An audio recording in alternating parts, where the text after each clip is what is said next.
Welcome. This is my incredible cast for the Magnificent Seven. Mr. Denzel Washington, Mr. Chris Pratt, Mr. Ethan Hawke, Mr. Vincent D'Onofrio, Byung-hun Lee. Did I screw that up? No. Did a good job with that. Byung Lee. Byung-hun Lee. Martin, youngster, Manuel. It's our crew. You're clean, by the way. He's looking good, right? I know. That's why I told him. Him and Martin. Sit next We did to it. him. We put him and Martin at the end on purpose. Go over there. Checking you guys out over here. 43 Kelly J. Hey, Martha. All right, guys, here we go. Back up, back up. Ready, and action.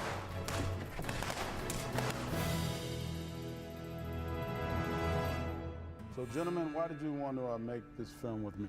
I did it to work with, I guess, one of the best actors in the world, Denzel Washington. Why one of? He said that. He was just looking for an opening. Why not Just me? throw that little jab. Yeah, just touch him up, touch him up.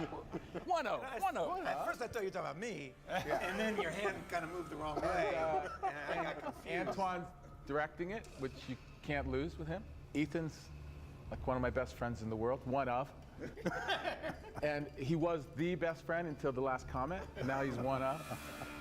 Chris, friend of mine, I thought that would be awesome to do. You know, you can't lose with the Magnificent Seven. Action Western. I like that. I had a meeting with Antoine, and I had wanted to do a Western, and this is like the kind of fish you just don't throw back, you know? It was a keeper. Everything was right about this. Every sign, there was so many signs pointing towards doing this movie, from working with Denzel, working with Antoine, getting to see this reunion of the cast and director of Training Day, which is one of the, it's like all time, I love that movie. And you know, knowing that Vincent was gonna be there, I couldn't honestly think of a reason I wouldn't do this movie. Every sign was pointing towards this movie. I came to the premiere of The Equalizer. Well, he was actually hosting the premiere of Equalizer in New York. In New York? Yeah, it's kind of. Ethan put that together. And so I'm at this premiere, and I asked Antoine what he was doing next, and he said that he and Denzel were doing the Magnificent Seven. And I said, that means there's 6 other parts. And if I'm not one of them, we're not friends anymore, and I'm leaving this party. And so He actually grabbed my really nice suit I had on and wrinkled it, had me against the wall, and said, "I'm in this effing movie." That's what he said to me. there's too many parts. He couldn't get away. But it's a great legend. You know, the Magnificent Seven is so old. A story like that, the story of people who are lost, who come together for a cause greater than themselves. It's a very simple story, and I knew that with these two guys, to be with them again, that's how I felt about it, enough to grab his lapel. And it was a very nice suit, and I didn't care. Nice suit. He wrinkled it up. Why'd you want to make the film? Because I wanted to work with you guys. Yeah, come on. No, I wanted to make the movie, you know, because I love the Magnificent Seven. I wanted to make a Western that was diverse and it was challenging how we see Westerns today. So I thought it would be a challenge to bring it up to date, the subject matter of, you know, that type of film, to serve others. Quickly. We got 15 seconds. You go ready? Speeding. And action.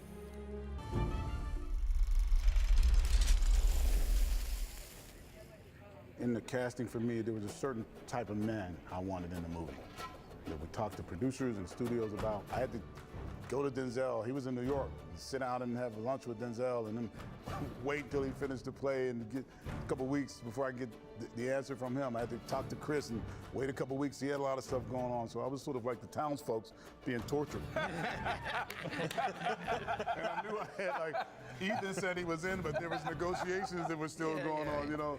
And then, you know, trying to find out if Vincent would do it or not. And, you know, it was just, I found him, Manuel, and then almost lost him. I had to go back to him and see if I can get him back again. BH just happened to be in New Orleans at the time, which is kind of, you know, a miracle. He just happens to be in New Orleans and said, "I'll drive up and see you." So I got lucky with him. Martin, it took forever to find one of the young Native American guy that felt a little more contemporary. So when I found Martin, he came in looking beautiful, hair down to his knees, and then he cut his hair. Right? So I was like, oh, the guy cut his hair. You know, he went through some changes. So, you know, it was kind of like, this, you don't talk about, we don't sit around and go, all right, I'm gonna do this and we're gonna do that. I just went and got the guys. And I think that's the similar thing in the movie is she came and found Chisholm, and Chisholm went and got the guys as he saw fit, the ones that he thought would be the right men. There's no big conversations about it. We fell in line, too, immediately. Denzel showed up. We were all there, and we immediately fell in line. Everybody knew their place immediately.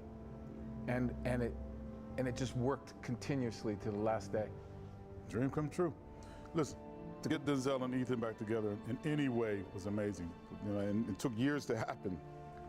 But to get them together on Magnificent Seven, I can't think of a better ideal situation, and then have Chris and Vincent and Manuel and Martin. And Yeah, we weren't in danger of BH. repeating ourselves. Yeah, you know? I mean, you can't ask for a better situation. Our time, Magnificent Seven, and I got Denzel and these guys, and then I get these guys. It's like, it's a dream come true for a director. I literally got every actor I wanted in this movie. And you can't say that. Most of the time it's like, I want this guy, but he's not available. I want this guy not available. I got everybody in this movie I wanted in this movie.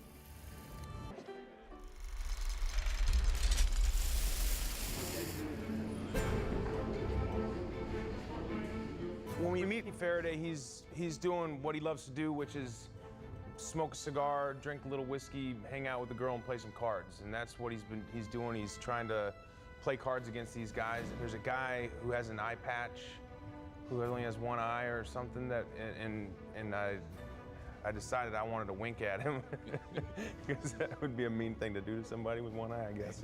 And so I think that made the movie. I have to see it. I think, did that make the movie? Yeah, it's in the movie. So yeah, I don't know. That's how you see me. I'm winking at a one-eyed guy. That's my character. Tells you a little something about it. Yeah. Hey.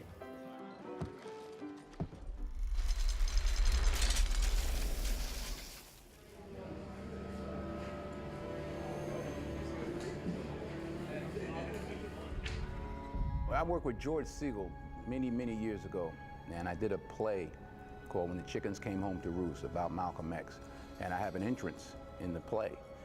And he says, you know, you don't enter when people expect you to enter. He said, it's like a Western. He said, you walk up to the door, and everybody's expecting you to come right in. He said, walk up, but don't come in. Just wait. Everybody kind of goes.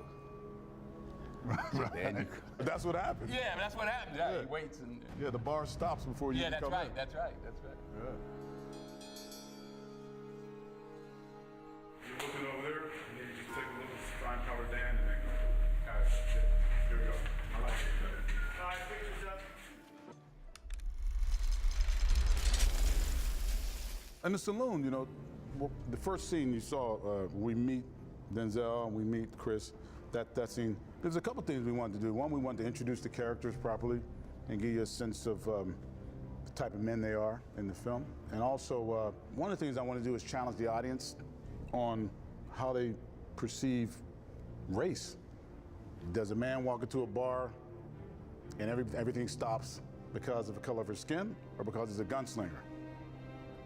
And what is it that makes another man stand up for him for no reason?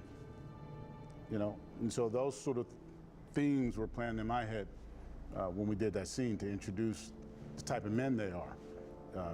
Chisholm being a duly sworn warrant officer, came in to do a job, but he's brutal about it if the guy didn't do it the way he's supposed to do it. And Chris' character, Faraday, backed him up just because he saw virtue, he saw something good about the guy. Sort of like Steve McQueen backed up Yul Brynner in the original Mag 7.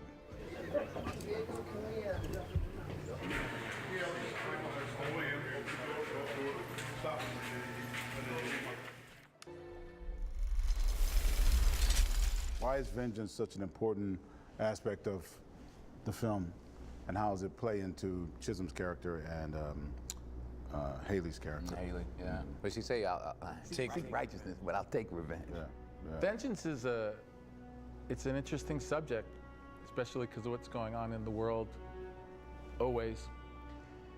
But in Magnificent Seven, it breaks it up into 7 different kind of moral compasses that you get to visit and see why these 7 guys are making their decisions. And it ends up that vengeance is not the final thought on that the final thought on it is doing the right thing. Doing the right, exactly. And why did they come back?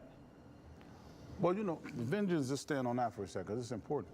If you take vengeance, you lose your soul, right? So vengeance is not always the best thing to do. It's something that's satisfying to sometimes, but there's a price to pay for vengeance.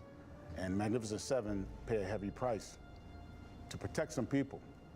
And Chisholm's character, obviously, as we'll learn, has a darker secret, and that can blind you sometimes. And Haley's character obviously loses her husband, and she finds the seven.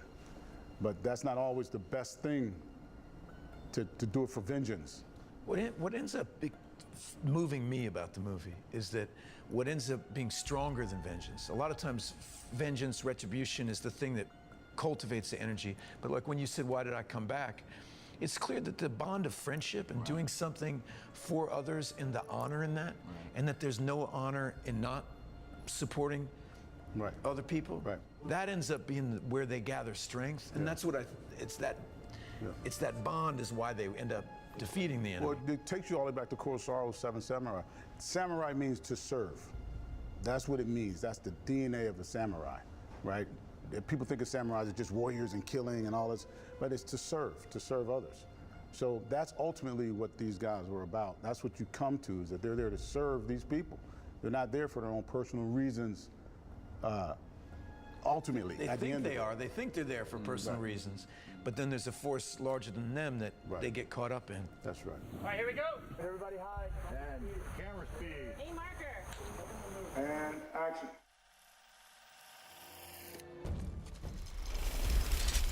I wanted to believe that Faraday's whole life was kind of just a lot of chance and a lot of wind blowing him in different directions and him just going with it. And that was really why he joined this group. It wasn't for him so much redemption, because he didn't know who these townspeople were or who Bart Bogue was, you know, but he felt the wind blowing and it was blowing him in this direction. He was drawn to Chisholm, and he's a gambler, you know, and he's gonna take a gamble. He's gonna take a shot. He sees Sam Chisholm walk into a bar. He's like, you know what? That's a long shot. I'm gonna go with this one. I'm gonna put my money on this one, you know. And when he gets told what to do, he knows who Goodnight Robichaud is. He's a renowned sharpshooter sniper from the Confederate soldier and one of the heroes that Faraday may have heard of. So he knows it's like this wind blows, and it was kind of like my life and kind of like this movie, you know. It just this job just chooses you, and next thing you know, you're hanging out with people that you've heard of before they ever even knew of you, and you're like, it's awesome, all right. I'll go around. And you get paid. Yeah, and you get paid. A lot more than Faraday. Speaking of it being kind of like Chris's life, his characters, we used to go shooting together, a lot of us, and during the actual filming. And he can stand 6 feet from a playing card and draw from his hip and fill the center of the playing card. So that's Chris. But I taught him. I left that part out. Really hard. He's a fine student. This is what we get to do all day. Practice spinning our guns. Okay, guys, we're moving to the livery. Ooh, moving to livery. He's like, I get to go fishing. My day is wrapped. I'm gonna go down to the pond and catch some bass. Toodaloo. Yeah. I don't know that it was a plan. You know, I mean, he knew some men he could rely on, and he put a team together. I don't think he said, oh, I got to go find 6 more, and there's going to be 7 of us, and we're going to walk down the middle of the street. You know, I think that it developed. He didn't have a plan necessarily. Had a purpose, not necessarily a plan. Those moments, though, just so you're clear about, this is an interesting thing, because sometimes people walk in the room, you just know. You got to get a sense of a person, you understand? And that's like a survival instinct for guys like this as well. They walk in a bar, they know who's who and what's what. It's like they're like special forces. They're gunslingers. They live and die by it. Vasquez was wanted. He was a marshal. But then if you meet somebody and you see that there's something about them, just like when Chris saw Sam, there's something about them that draws you, or you see some goodness in them, or something that, you know, pulls you in that direction, or the wind blows. That's a very important thing about these type of men. You know, that they judge you on what you are immediately, and they take that at face value, and then go from there. There's not a whole lot of conversation. Either I got your back or I don't. And that's kind of the type of men you're looking at.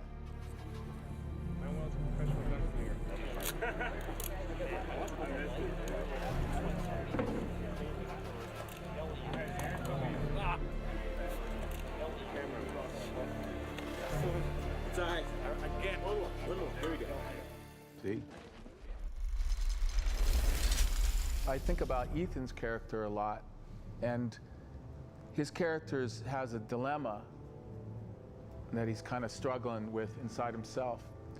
And Ethan as a person is a poet. That's how I see him.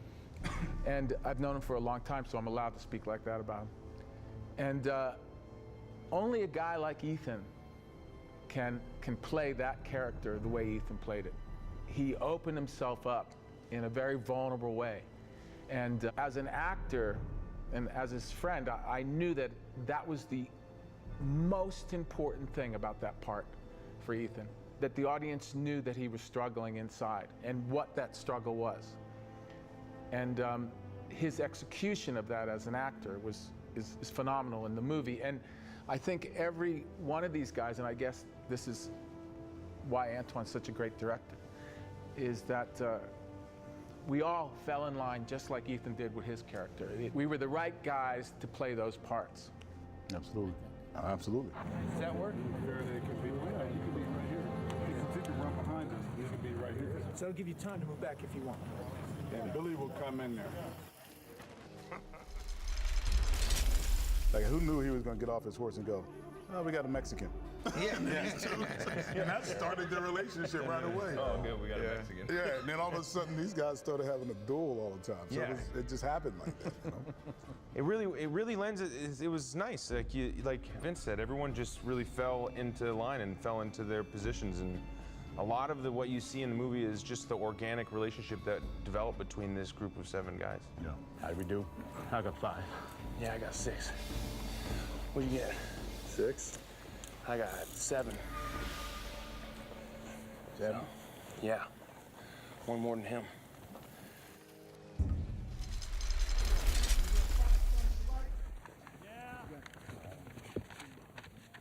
It was so great to finish the film in New Mexico. Well, we didn't start in New Mexico. New Mexico was fantastic. Yeah. When we got to New Mexico, it was like, oh, you know, your body relaxes and the big skies. Like We were all going back to the west. so happy to be out of the heat. There was no place to hide. Right. It was mean. It was hot and mean everywhere. It was no, There you know. was no place to hide. All you had was each other. Really. And it wasn't a couple days in and out. We were there. Yeah. We were there for a long time.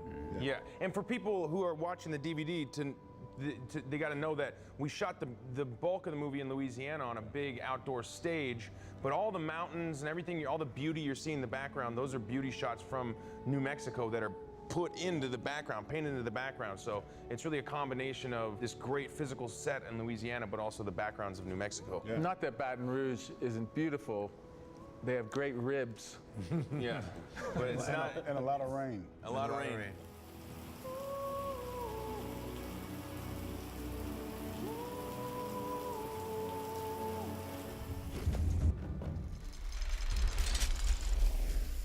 For me, playing Red Harvest, you know, when he joins the 7, you realize 1879, the Comanche people are no longer free. They were on Fort Sill in Oklahoma. So I'm kind of a loner by myself, and I see these villains coming in and taking over the towns. They're terrorists. So, you know, we're fighting terrorism. You know, and it's about doing the right thing. You know, I joined the other 6 and helped them take on these villains. I think they just decide to start this job because of their benefits. But while they're staying there, that town, they realize something different they never felt before. That's why they decide to stay there and they sacrifice everything. So. Yeah, I think, quoting Malcolm X, he said something about if you're not willing to die for it, take liberty out of your language or your, you know, I think is the most important thing. To be free, and I think we're fighting for that, to free these people and to free ourselves. You know, every character has a different story.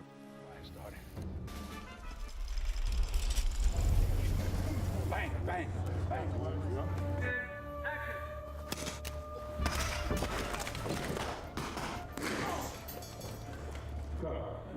I remember the first takeover at Rose Creek was really the first great big set piece action sequence we shot, and it was just a taste of what was going to come at the end of the movie. And we rehearsed it and like had it planned so that by the time we were shooting, we could go from the first shot to the last body falling in being really in perfect unison. We ran that fight over and over and over again. Bang! Bang! That's a testament to the stunt team, too. Yeah. They were taking these falls for us, letting us play through the scene as a whole. They were doing these hits. They're jumping out of windows. That was an incredible group of guys. A lot of really tough stunt people. That horse stuff was crazy in that movie. I mean, I think it was the record number of horse Saddle falls, Saddle falls, like yeah. 800 or something. Yeah. You don't get this kind of chance that often to do a Western. To ride, to ride in on the horse, you know you're gonna win. You know everybody your shoes gonna fall down. It's like, you know what I mean? It's just, I remember just the ride I had to take into town, and even leaving town, it's like, One of my. maybe I'll pimp a little bit. I just leave one pinky, yeah. The horse stomping. And my horse knew. My horse is like, hey, I'm number one. You push the other horse out the way. Hey, look. It's true. He did. My horse would do that. He bite the other horse. He'd eat whenever he wanted. He was allowed to. He didn't need I was going to be a fly on the wall in the Well, that's the other thing. paddock. I mean, think about that. Yeah, these horses were big, and they did what they wanted to do sometimes. These guys had to snatch. And it was 104. I mean, it was not. 104, and some days 110. So, as a director, I'm thinking about all that. Imagine that. These guys on these big horses, we want them to his horse had to hit the whistle, the horse had to walk away at the right cue, right? All these things, the people falling right next to horses and all this craziness and not run over. He almost got ran over. One is in the movie when the explosion, one horse, he ducked back, this thing comes flying down the thing. So yeah, I'm thinking about all that stuff. Your horse knows. The horse feels you. It feels if you're afraid, if you're confident. So you get to know your horse, your horse gets to know you. I loved just walking around with my horse. I'd always walk him first. Just grab him by the reins and we take a walk around, let him eat where he wants, let him know that I'm in charge. Before I ever got on the horse, I just like to, and they respond. They're amazing, amazing animals. Powerful animals.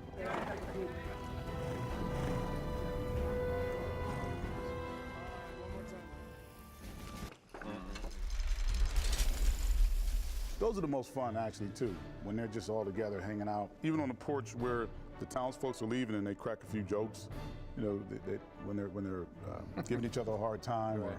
Or, those are the great moments. I mean, those are the moments you remember, even sometimes more than the action. You remember the character moments. Those are the moments where you really get to see who they are. You get a sense of how they relate to each other. When the guys are playing cards, and they're a little bit of the wild bunch meets the Mag 7. They're a little rough around the edges. Like, none of these guys are clean at all. They all are a little on the darker side, so they're a little more dangerous. And so even when they're around each other, there's a little bit of tension that's always there. That we played around with Manuel and Chris at the table about Maria. And then Vincent's character about women and guns, where he wasn't exactly excited about that idea. There's an X-rated version of the movie that's never going to be seen. Oh yeah. And the sense that this is it. You really get that. I mean, it was a brilliant job Antoine did. You feel that, like, these men know this is.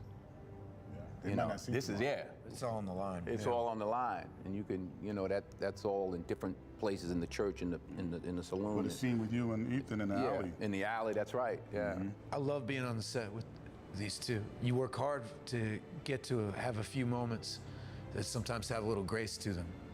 That's what all of us are all working for all the time, hustling, doing this, coming to film festivals, to get a chance to work on a film set with a group of people that are the best at what they do. You work hard to arrive at those moments.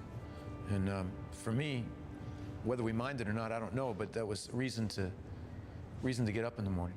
The truth is that when you have a shared history with people, there hopefully is a built-in trust that the mining happens all by itself. That's what The shorthand. Yeah, it's, The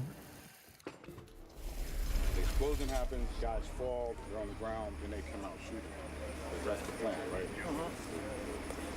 Kill as many as you can with the explosion, cause chaos, and make it break range. I was thinking the way that these men would be thinking, if you're a warrior, you're looking at the landscape, geography, you're looking at the battleground. It's a battleground. It's not a town anymore.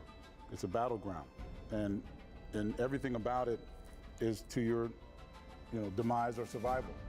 So as a director, I'm looking at it that way to make sure that I'm showing that, because I have to show, especially Chisholm being the leader, what he's thinking and how each man plays into his thinking. You got to get a sense of why he chose each one. Horn is a strategist with the landscape and digging ditches and things like that. Ethan's character is a sniper, He knew that Faraday's good with the gun. Manuel's fast with 2 guns. Billy Rock's great with knives. Martin, as a Native American, where he would play with the fire and the arrows. So I'm thinking, how do I make sure the audience understands all that?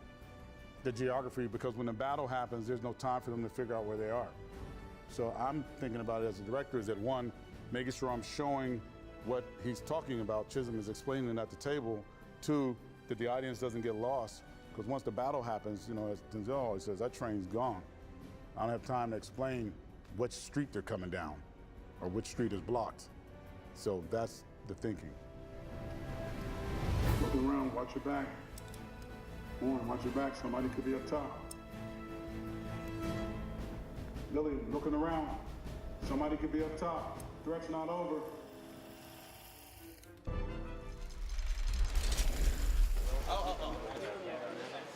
Day 2200. Feeling strong. Over a third of the way done with this movie. How long did that final battle take? How many days did we shoot that final battle? 4 years. 4 years? That's what it felt like. Just under 1,200 days? Yeah, 1,200 days, yeah. You didn't get the call sheet? Yeah. That was long. Oh, it was long. I can't even remember exactly. We must, a month? About a month. Yeah. Was it a little over a month? Yeah, because we had to pick up stuff. Yeah. And second unit had stuff to do. It was a real grind, and we're all here to talk about it, but there were hundreds and hundreds and hundreds of people involved in making that work, working their asses off in the dog days of summer in some really inhospitable conditions with weather that we were fighting against. There's a lot of stunt people, crew people, background people. I mean, like, the Seven and Antoine get the glory of being on screen, putting this fight on, but it was a fight that, probably close to 1,000 souls were waging every day. And so it was a grind. It was a real grind, man. I was still pulling dust out of parts of my body. I'm like, oh, there's a little bit of Baton Rouge. It was dirty and hot. And it was a fight. It was a fight. That was an homage to, of course, Sorrow's battle, which went on for like an hour in Seven Samurai. The idea was to sort of have an epic battle, because the audience is waiting for the moment. And what they're up against, these 7 men up against, an army, really. We wanted to have some fun. I wanted the audience to have fun. I wanted the audience to have a fun ride and feel something. The preparation of something like that, it's just, what's the old saying, you can only eat an elephant one piece at a time. You have to look at it like that, because it's like, okay, I got my 7 actors, I got to make sure all their character moments are covered, not just action, like what are they doing, who are they, why do you care? Then I got all the other stunt guys, and I got to deal with the stunts themselves and kind of design that, right, and lay that out. But if you think about it in a military mindset, that's how you prepare for something like that. It was always about, if you have nothing, what do you do to give yourself a chance? And that's how we all talked about it and broke it down that way. What's a smart strategy? It's guerrilla warfare. This sort of battle could take place in Fallujah or Iraq. It's urban warfare. In Vietnam, Ho Chi Minh, there was a lot of that thinking, digging ditches people can't see, people hiding in places you wouldn't think, using the horses to distract, using fire, block areas, things that, when you don't have anything and you don't have townspeople that can fight, and you got draw them in. So it was just having that sort of mentality, again, piece by piece. It took forever, to do, and it was dangerous to do it because there was a lot going on, but it's an amazing opportunity. It was amazing. Again, like Denzel said, I don't know when I'm gonna get to ever do something like that again with these guys and, a Western on that scale. There's so much action happening when you guys crossing each other. I'm just wearing this.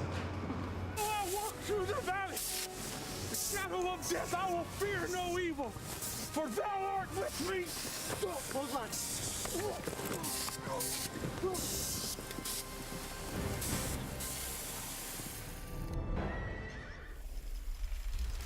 Well, it's probably the single most unique and great experience of the movie for me was getting familiar with horseback riding. I'd never had that much experience with it, and like Denzel said, it's really true. It's a fascinating thing about acting is the horse doesn't know you're acting. So if you're bringing a lot of weird energy to set, the horse picks up on it. So even though when you were rehearsing, everything's going great, and now you're all nervous about the camera, it'd be a great lesson for young actors to get rid of all the garbage they bring to set.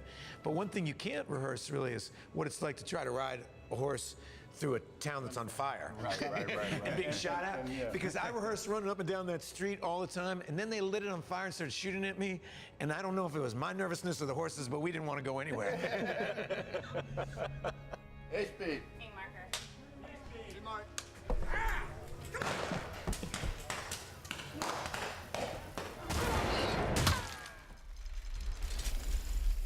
I'm not a movie buff. I don't watch movies, so Westerns and all, I never really watched them. I didn't think of it in those terms. He had something I wanted, and I went and got it. I took it from him. Just happened to be his life.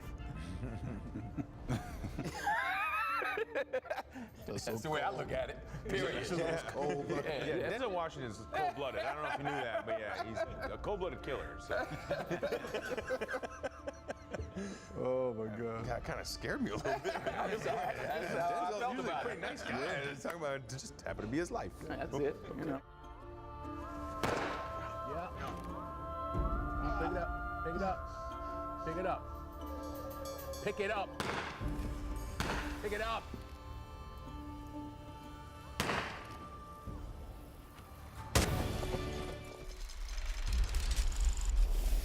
I would say the moment that sticks out for me the most is, and they're all almost the same moment, is when Denzel said yes. I'll never forget when Ethan wanted to do it, when Chris said yes, when Vincent said yes, when Manuel said I'm in, when we found Martin, when B.H. said I'm in. Like for me, those are the moments that I take with me is when these guys said yes and put their trust in me to make this Magnificent Seven, not just any movie, a Western too. When these guys all said they got my back and they're gonna do it, that's it. It's a dream come true every single day waking up, every single day. Working with all these guys. You know, I'm doing a scene with Denzel, come on. His dream come true, you know. Learning from Vince, talking to Antoine, spending time with Chris, fishing, going to the gym with Manuel, playing basketball with Ethan, chopping it up with Byung at the hotel. It was all great. Actually, it was one of the hardest projects for me. You know, the conditions was so bad. The weather's so hot and humid. And everything's so bad. That's his favorite part. Everything was bad. Everything was bad. 7 ships and they're all sinking.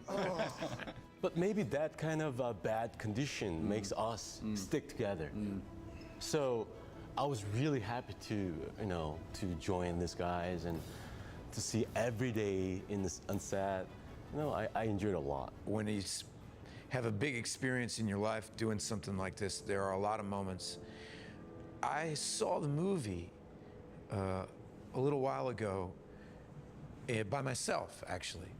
And I remember walking through New York just by myself and feeling incredibly grateful to Antoine that it was a lot of work and it was a lot of personalities and there's a lot of energy pulling different directions, a lot of money being spent.